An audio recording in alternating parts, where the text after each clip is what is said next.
How could they see anything but the shadows if they were never allowed to move their heads? Plato.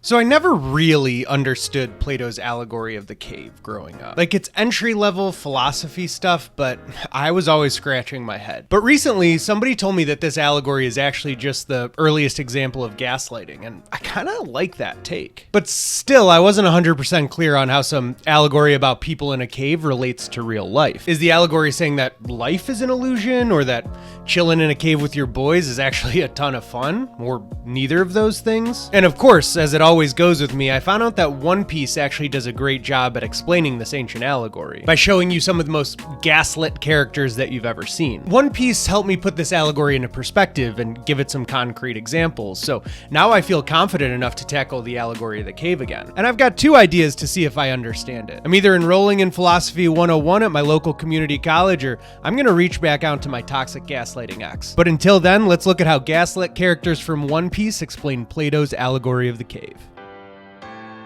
おいコック10秒経過せ妥当な時間だな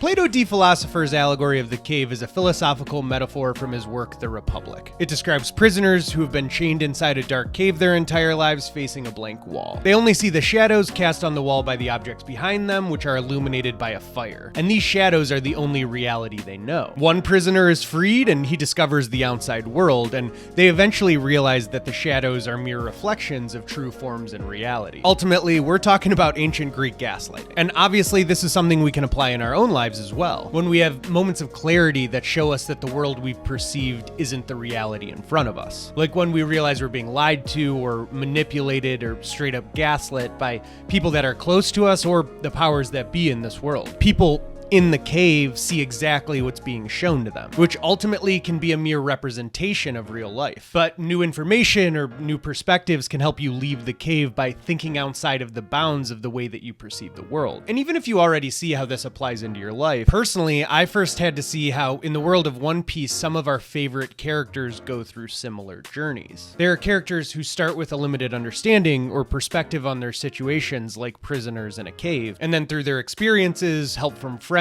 or personal growth, they break free of those chains of perception. And eventually, their perception grows into an understanding of what the reality is, and what the broader possibilities beyond their initial perception are. And honestly, in researching for this script, I realized we could do this for dozens of characters, but let's look at 3 character arcs and how they follow this narrative.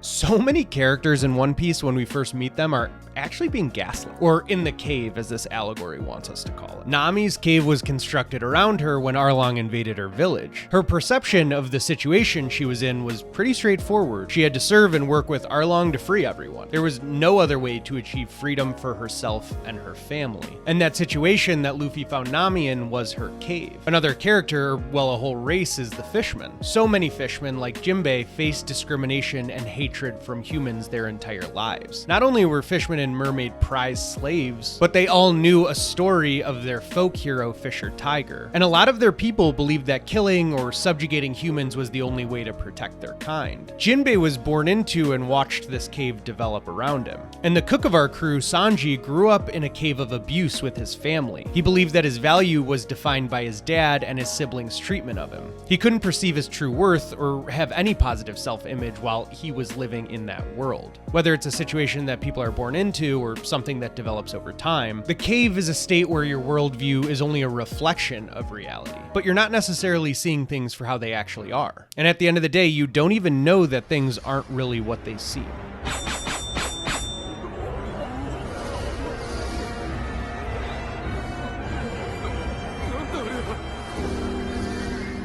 One of the best parts about One Piece is that we watch as all these characters are freed from the cave and see the world for what it actually is. And it's interesting how the process for getting out of the cave is different for everyone. When Luffy and the Straw Hats finally arrive in Nami's village, they offer a different pathway of dealing with the problem Nami has been managing. Nami is, of course, hesitant at first, but she's facing the horror of her progress being destroyed. And eventually she realizes that true freedom comes from fighting against Arlong's tyranny. And similarly, through Jinbei's experiences with Fisher Tiger and Koala, he comes to realize that coexistence and mutual understanding between fishmen and humans is possible, and that his perception of humans being a universally racist, horrible species was not the actual reality of the world. Like, sure, there are humans that are like that in the One Piece world, I mean, a lot of them, and they hold a lot of power, but the boogeyman that all humans are like that and fishmen have to retaliate with a similar approach is just shadows flickering on the wall. And sometimes it takes a while, like Sanji's enlightenment was a much slower burn, because through his adventures with the Straw Hats, he learns that true family isn't defined by blood, but by those who truly care for you. But it still takes Luffy showing up and being stubborn as hell in his moment of confrontation with his past to show Sanji the version of him that the whole crew sees. And even then, the Straw Hats cook barely decides to walk out of the cave of his childhood. And when we have those moments of clarity, be it from an experience we have, or a person that we meet, or a light bulb just going off in our head, being freed from the cave is a liberating, enlightening, and terrifying experience. Because realizing that the world that you've known isn't actually our world means that you have to rebuild your entire reality.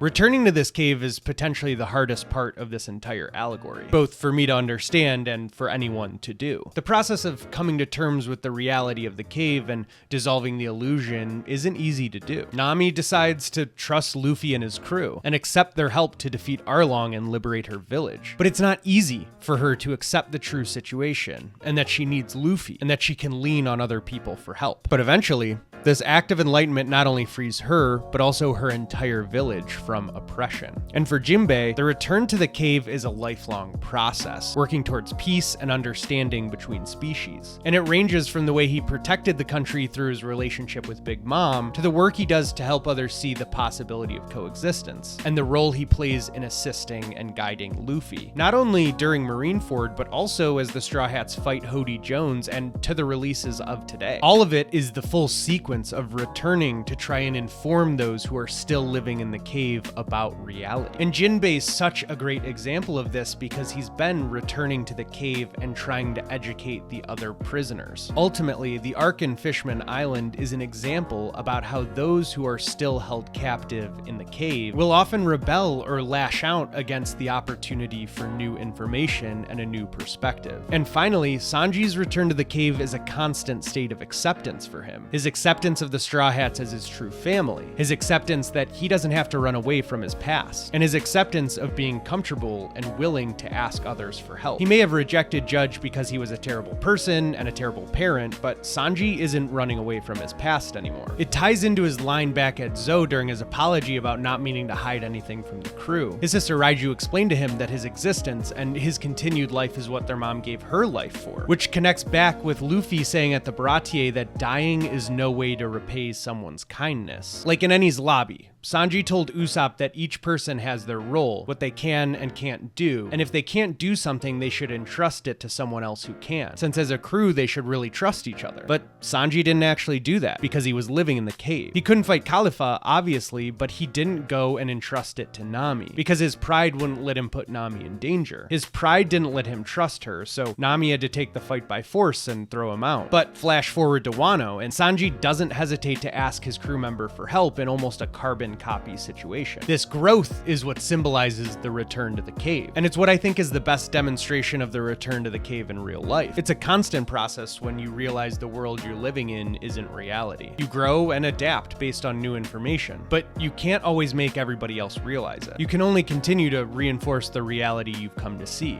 the real reality.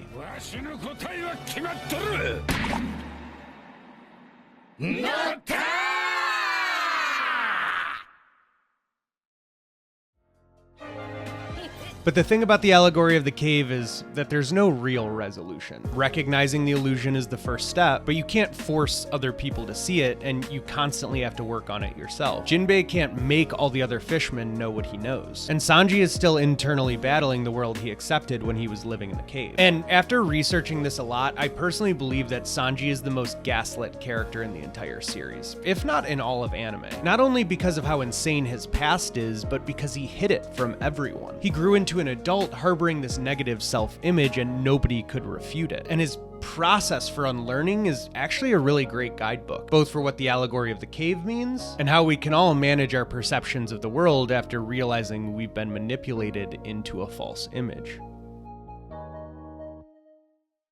Thanks for coming back to the show, Robo Kings. I hope everybody's having a great Monday, Tuesday, Wednesday, Thursday, Friday, Saturday, Sunday, whatever day it is for you.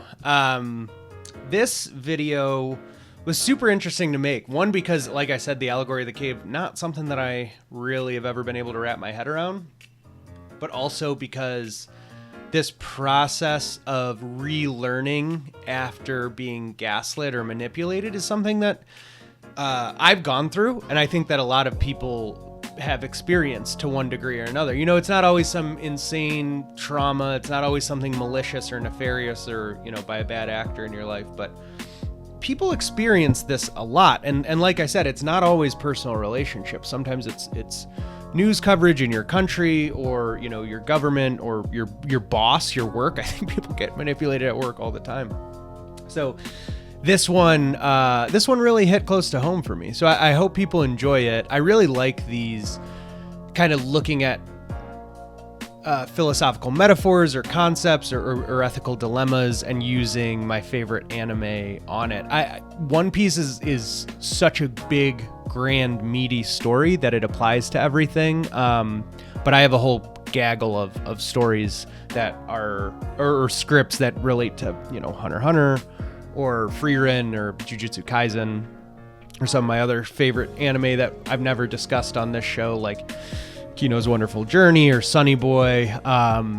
You guys don't want me to start making Sunny Boy content. You're going to hate that. But anyways, thanks so much for watching.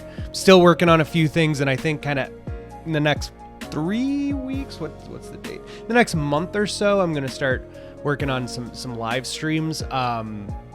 So what I'll probably put some polls out, but I'd love to know what everyone would be interested in watching in live streams, if you would be interested at all. What I kind of want to start doing is maybe doing some script research on cam, you know, maybe talking about anime. Maybe we could do some you know, watch and react parties together, but also play some video games, some Pokemon, which is really all that I like playing on stream. And maybe we can figure out some fun ways to do anime themes on that. So you guys let me know, whether it's in the comments or you go to my social media and DM me, or you dox me and find my personal information and text me or send me a nice letter. Who doesn't love a handwritten note? Add a little style to it. But yeah, thanks so much for everything. Love you guys a lot. I hope you have a great night.